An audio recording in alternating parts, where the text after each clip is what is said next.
യഥാർത്ഥ ബുദ്ധിമാൻ ആരാണെന്ന് അള്ളാഹുവിന്റെ റസൂൽ സല്ലല്ലാഹു അലൈഹി വസല്ലമ തങ്ങൾ പറയുകയാണ്. സഹാബത്തുൽ കിറാമിനോട് പറഞ്ഞു കൊടുക്കുകയാണ്, എൻ്റെ പ്രിയപ്പെട്ട സ്വഹാബ, യഥാർത്ഥ ബുദ്ധിമാൻ ആരാണെന്ന് നിങ്ങൾക്കൊന്ന് പറഞ്ഞു തരട്ടെ സ്വഹാബ. എൻ്റെ പ്രിയപ്പെട്ടവരെ, യഥാർത്ഥ ബുദ്ധിമാന്മാരാണോ നമ്മുടെ പ്രിയപ്പെട്ട മക്കൾ? യഥാർത്ഥ ബുദ്ധിയുള്ളവരാണോ? നമ്മൾ പറയും, ഉസ്താദേ ഞങ്ങളെ പ്രിയപ്പെട്ട മക്കൾ നല്ല പഠിക്കുന്നവരാണ്, പരീക്ഷയിൽ വിജയം ഉന്നത വിജയമുള്ളവരാണ്, ബുദ്ധിയുള്ള മക്കളാണെന്ന് പറയുന്നവരെ, അള്ളാന്റെ റസൂല് പറയുന്നു, യഥാർത്ഥ ബുദ്ധിമാന്മാര് ആരെന്നറിയോ? അൽ കയ്യിസു മന്ദാന നഫ്സുഹു വഅമില ലിമാ ബഅദൽ മൗത്ത്. പുന്നാര ഹബീബ് പഠിപ്പിക്കുകയാണ്, ആരാണോ സ്വന്തം ശരീരത്തെ നിയന്ത്രിച്ചു നിർത്തുന്നത്, തെറ്റ് ചെയ്യാനുള്ള മനസ്സ് വരുമ്പോൾ ആ ശരീരത്തെ നിയന്ത്രിച്ചു നിർത്തുന്നവനാരാണ്? മാത്രമല്ല വഅമില ലിമാ ബഅദൽ മൗത്ത്, മരണത്തിന് ശേഷമുള്ള ജീവിതത്തിന് വേണ്ടിയിട്ട്, മരണത്തിന് ശേഷമുള്ള ജീവിതമുണ്ടല്ലോ, ഇന്ന് മരിച്ചു കഴിഞ്ഞാൽ നാളെ ഖബറിലല്ലേ, ഖബറിലല്ലേ, ആ ഖബറിന്റെ അകത്ത് ആരുമില്ല അല്ലാ, കുറ്റാങ്കുരുട്ടാകുന്ന ഖബറിന്റെ അകത്ത് ഒരാൾ പോലും ഇല്ലല്ലോ. ആ ഖബറിന്റെ അകത്ത് ഒരു ജീവിതമുണ്ടല്ലോ, അത് കഴിഞ്ഞിട്ട് മഹ്ശറയിൽ ഒരു ജീവിതമുണ്ടല്ലോ. ആ ജീവിതത്തിന് വേണ്ടിയിട്ട് ദുനിയാവില് ആ ദുനിയാവിനെ ഉപയോഗപ്പെടുത്തുന്നവനാണ്, ദുനിയാവിനെ സൽക്കർമ്മങ്ങൾ കൊണ്ട് നിറയ്ക്കുന്നവനാണ് യഥാർത്ഥ ബുദ്ധിമാനെന്ന് അള്ളാന്റെ റസൂൽ നബി മുഹമ്മദ് മുസ്തഫ സല്ലല്ലാഹു അലൈഹി വസല്ലമ തങ്ങൾ പഠിപ്പിക്കുകയാണ്, മരണത്തിന് ശേഷമുള്ള ജീവിതത്തിന് വേണ്ടിയിട്ട് ദുനിയാവിനെ ഉപയോഗപ്പെടുത്തുന്നവൻ. അല്ലാഹു തൗഫീഖ് തരട്ടെ, അല്ലാഹു തൗഫീഖ് തരട്ടെ.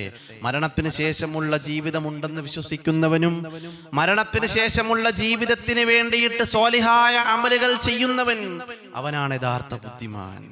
യഥാർത്ഥ വിഡ്ഢി ആരാണ്?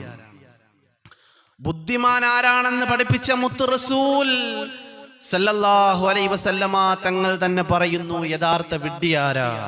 വല്ലാജിസു മൻ അത്ബഅ നഫ്സഹു ഹവാഹാ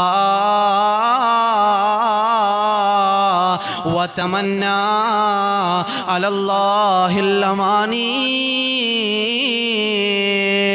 യഥാർത്ഥ വിഡ്ഢി ആരാണെന്ന് അള്ളാന്റെ റസൂല് പഠിപ്പിക്കുകയാണ്. ഒരു മനുഷ്യന്റെ ശരീരം തോന്നിപ്പിക്കുന്ന കാര്യങ്ങൾ ചെയ്യുന്നവനാണ്. വ്യഭിചരിക്കാനുള്ള ചിന്ത നിന്റെ ശരീരത്തിലേക്ക് വരുമ്പോൾ, പലിശ വാങ്ങിയിട്ട് പണം വീർപ്പിക്കാനുള്ള ചിന്ത നിന്റെ മനസ്സിലേക്ക് വരുമ്പോൾ, കള്ളു കുടിച്ചുകൊണ്ട് ബോധമില്ലാതെ കന്നുകാലികളെ പോലെ നൃത്തം ചെയ്യാനുള്ള ഒരു മനസ്സ് നിന്റെ ശരീരത്തിലേക്ക് വരുമ്പോൾ, ഒരു ചിന്ത നിന്റെ ശരീരത്തിലേക്ക് വരുമ്പോൾ, ആരെ പറ്റിച്ചിട്ടാണെങ്കിലും ആരെ വഞ്ചിച്ചിട്ടാണെങ്കിലും എങ്ങനെയെങ്കിലും പണമുണ്ടാക്കണം, സമ്പന്നനാകണം എന്നുള്ള ചിന്ത നിന്റെ ശരീരത്തിലേക്ക് വരുമ്പോൾ, ആ ചിന്തയ്ക്ക് പിന്നാലെ ജീവിതം കൊണ്ടുപോകുന്നവനാരാണ്? അവനാണ് യഥാർത്ഥ വിഡ്ഢി എന്ന് അള്ളാന്റെ റസൂല് പഠിപ്പിക്കുകയാണ്. പുന്നാര നബി തങ്ങൾ പറഞ്ഞു, വതമന്നാ അലല്ലാഹിൽ അമാനി.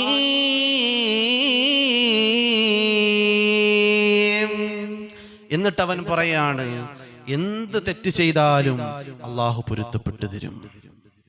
കള്ളു കുടിച്ചാലെന്തേ, വ്യഭിചരിച്ചാലെന്തേ, തോന്നിവാസങ്ങളൊക്കെ ചെയ്താലെന്തേ, അള്ളാഹു പൊരുത്തപ്പെട്ടു തരും. ഈ ഒരു ചിന്ത ഇന്ന് പലർക്കും ആ ചിന്തയല്ലേ. എടാ, കള്ളുകുടിയനോട് ചോദിക്കുകയാണ്, കള്ളു കുടിക്കുന്നതിനാണ്, സാഹചര്യങ്ങളൊക്കെ അങ്ങനെ ആയി പോയില്ലേടേ, നമുക്ക് കുടിക്കാതിരിക്കാൻ പറ്റൂല, അത് അള്ളാഹുവിന്റെ ശിക്ഷ ഉണ്ടാവൂലേ? ഓ, അള്ളാഹു നമുക്ക് പൊരുത്തപ്പെട്ടു വരുമല്ലോ. എത്ര ലാഘവത്തോടു കൂടിയിട്ടാണ് നമ്മൾ പറയുന്നത്, ആലോചിച്ച് നോക്കേ അല്ലേ? കഞ്ചാവ് ഉപയോഗിക്കുന്നതിനടുത്ത് പറയാൻ പറ്റുമോ അള്ളാഹുവിന്റെ അദാബിനെ സൂക്ഷിക്കണമെന്ന് പറഞ്ഞാൽ?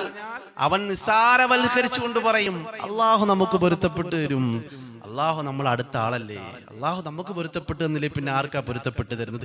ഈ ഒരു ചിന്ത തെമ്മാടിത്തരങ്ങളും കാണിച്ചു കൂട്ടിയിട്ട്, എല്ലാ ധിക്കാരങ്ങളും കാണിച്ചു കൂട്ടിയിട്ട് അവൻ തന്നെ പറയുകയാണ് എന്റെ പടച്ച റബ്ബ് എനിക്ക് പൊരുത്തപ്പെട്ടു തരുന്നതാണ് എന്ന് പറഞ്ഞുകൊണ്ട് ജീവിക്കുന്നവൻ ആരാണ്?